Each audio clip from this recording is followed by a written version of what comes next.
I was thinking about the recent casting of Zendaya as Mary Jane in Spider-Man Homecoming, and I came to realize that there's a big double standard when it comes down to this so-called diversity in these superhero films and fantasy films, and this whole concept of interracial relationships presented on screen. When we look at this whole concept from a panoramic view and we see it objectively, we see that this whole concept of so-called diversity is nothing more than a smokescreen, and these interracial relationships pretty much all follow a narrative that pretty much fits the paradigm that the white liberals have been promoting from day one. When we look at this whole concept of interracial relationships in these fantasy and superhero films and the so-called push for diversity, we only see that one frame of narrative is considered acceptable by most of the American masses and many of the white male fantasy fans. And that whole narrative is that it's okay for this white male hero to have a relationship with a black female heroine.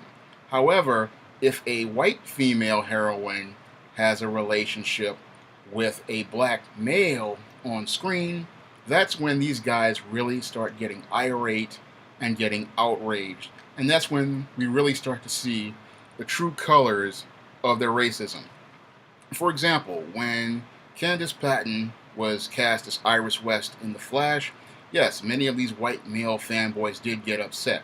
However, what they were primarily upset about in the casting of this black Iris West and Joe West was that the story of Barry Allen in The Flash was going to be compromised regarding the legend. That's what they were really upset about. And that was their main issue regarding the casting of your Iris West. And after that, pretty much, these guys were pretty much, they didn't have that many problems. Yes, they had their issues, but it wasn't, the full-blown outrage we saw when we saw Finn in Star Wars. When we saw Finn in Star Wars, we saw many of these white male fanboys go from expressing some racism and some of the racist fanboys getting upset to full-blown outrage. That's when we saw these guys getting upset because they saw this black male pretty much taking the role that they wanted. Because when it comes down to fantasy, a lot of these white males live vicariously through these characters. And when they see a black man in their position, in their role, they feel threatened. They feel like this man is taking away the one thing that was important to them. Yes, it's all right for them to go out and have these interracial relationships with black women, but if this black man were to come into their position, come take their role, that's when they get upset because they fear that if black males start being seen in these fantasy roles as leaders and powerful men, it makes them realize how small and inadequate many of these white males truly are because, again, they live through these characters. And Finn, pretty much, when he was first introduced, a lot of these guys got upset because they feared he was going to take the place that they related to with guys like Luke Skywalker and Han Solo, and he was going to take it away from them. So then they got outraged, they got upset. Some of these guys were making death threats. Some of them were talking about boycott Star Wars. Some of them were really getting explosive. And the reason why they were getting explosive is because he was going to take their place with their fantasy white female. And this is what makes them really upset, really enrages them, and really frustrates them. Again, they have no problem with this white male going out here and having relations with a black female Iris West or a black female Mary Jane. That fits right within their narrative, that fits right in their scope, that makes them feel comfortable because that's just like Captain Kirk in Star Trek. Captain Kirk in Star Trek had Uhura, he had every woman across the rainbow, but heaven help us if we saw a black man doing that. I mean, we never saw Ben Sisko going out here and swirling with Romulans, Cardassians, or any other race of woman like that. We never saw Ben Sisko do that. But Captain Kirk, all bets were off. He could pretty much get any alien female he wanted. We never saw anybody else. The only time we did see it in Star Trek was when Worf went out here with Deanna Troi. And that, again, that was pretty much, he got attacked for that. I mean, people got upset again because here was this black male having relations with this white female. They got butthurt and upset, and they got enraged. I remember back then, I think it was about 91, 92, when in Star Trek Next Generation, when Worf was out here with Deanna Troi, and people were getting irate. And they also got upset when Worf was pursuing Dax. They also got really upset then. So there's a standard, there's a double standard there. Again, okay for this white male to have as many relations of women of color. That's considered diversity. He can swirl as much as he'd like, but if this black man goes out here and pursues a relationship with a white woman, these guys really start to explode. And we can also see that reinforced just last year with Supergirl. When James Olsen came on the scene and was a strong alpha black male, and Kara was pining for this James Olsen, who was strong and an alpha male. Again, the white male fanboys got all butthurt and upset and were threatening to not watch the show.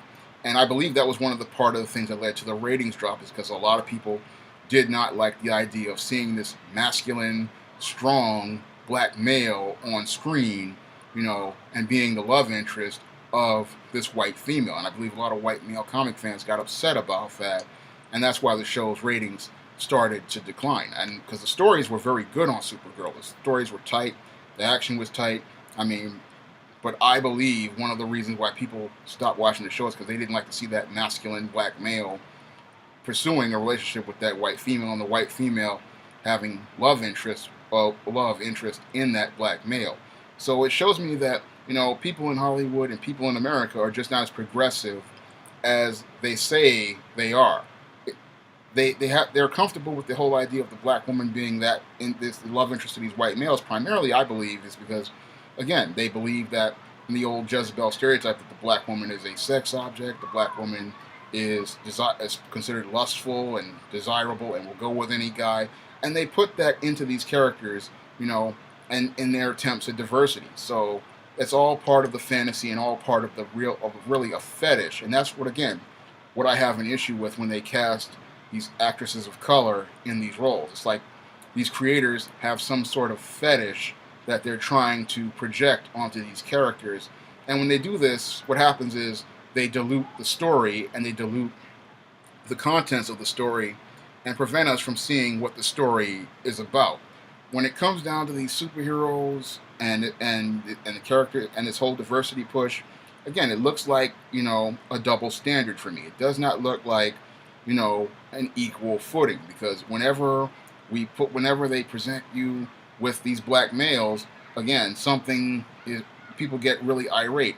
And then when they do present this black male on screen, like they did with Finn in Star Wars, he was presented as a bumbling, stumbling, incompetent idiot. And then when I look at what happened with Supergirl, James Olsen went from being the love interest and the lead male to having his role slowly minimized over that first season. They brought in Cat Grant's son, and they're starting to push him to the forefront. And then we look at season 2, and I see Superman coming in, and I see Jimmy's role, being pushed further and further back on the show. He was originally the lead, but he's slowly getting marginalized in his own show. And that's what they do with black males when there's a white female, and their white female is showing interest in them. They don't really want to push that to the forefront. And that really, when we look at that, that's, again, part of that double standard, and shows us that this whole push for diversity really isn't a serious push for diversity. It's more about fitting a narrative that makes many white liberals feel comfortable about characters of color, but not producing quality content which shows us good black characters in action. When I look at, these portrayals, again, it's okay for a white male like the Flash to have a black Iris West, and it's okay for a white Peter Parker to have a black Mary Jane, but, white female like Supergirl cannot be seen in a romantic liaison with your James Olsen when he's black. Nor can your Worf be seen with a Deanna Troi or a Dax. When we present those black men, having those relationships, that's when not only white males get upset, but some black females get upset. And that's when they start talking about boycotting these programs, and the programs begin A ratings decline, and then what happens is the roles of these black males winds up being marginalized on quite a few of these programs, and then any real serious attempt at diversity becomes nothing more than a double standard.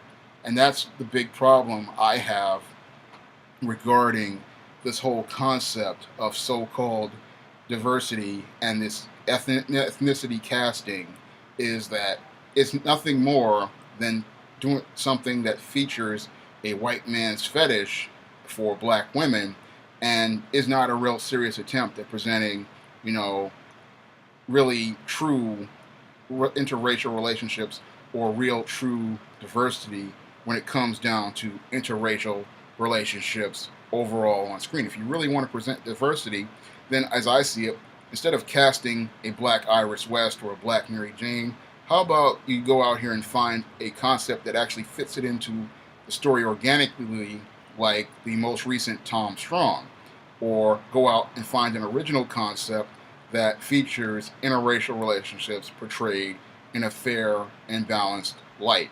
That's all I have to say for this video. You can comment, rate, and subscribe.